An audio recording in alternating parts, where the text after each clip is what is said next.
નમસ્કાર, તમે જોઈ રહ્યા છો Gujarati news YouTube channel. Viral video અને તાજા સમાચાર જોવા માટે અમારી આ ચેનલને સબસ્ક્રાઇબ કરો. સુરત શહેરમાં આવતીકાલથી બોર્ડની મહત્વની પરીક્ષાનો પ્રારંભ થવા જઈ રહ્યો છે.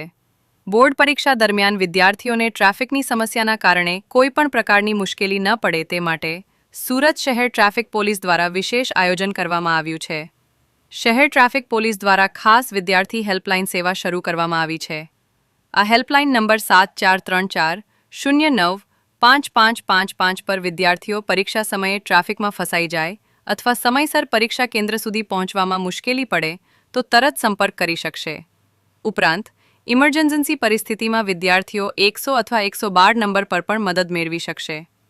ટ્રાફિક પોલીસ દ્વારા પરીક્ષા દરમિયાન શહેરના ટ્રાફિકવાળા અને સંવેદનશીલ વિસ્તારોમાં ખાસ વ્યવસ્થા કરવામાં આવી છે. અંદાજે 80થી વધુ ટ્રાફિક પોલીસ જવાનો મહત્વના ચોરાહા અને પરીક્ષા કેન્દ્ર આસપાસ તૈનાત રહેશે, જેથી ટ્રાફિક વ્યવસ્થિત રીતે ચાલે અને વિદ્યાર્થીઓને સમયસર માર્ગ મળી રહે. આ ઉપરાંત ટ્રાફિક પોલીસ દ્વારા 40 જેટલા અલગ અલગ વાહનોની ખાસ વ્યવસ્થા પણ કરવામાં આવી છે. જો કોઈ વિદ્યાર્થી ટ્રાફિકના કારણે પરીક્ષા કેન્દ્ર સુધી પહોંચી ન શકે અને મદદ માગે તો આ વાહનો દ્વારા તેમને ઝડપથી તેમના પરીક્ષા કેન્દ્ર સુધી પહોંચાડવામાં આવશે. આ સમગ્ર વ્યવસ્થા અંગે માહિતી આપતા જણાવ્યું હતું કે બોર્ડ પરીક્ષા વિદ્યાર્થીઓના જીવનનો મહત્વનો તબક્કો છે. ટ્રાફિકના કારણે કોઈ વિદ્યાર્થી પરીક્ષાથી વંચિત ન રહે તે માટે ટ્રાફિક પોલીસ સંપૂર્ણ રીતે સજ્જ છે.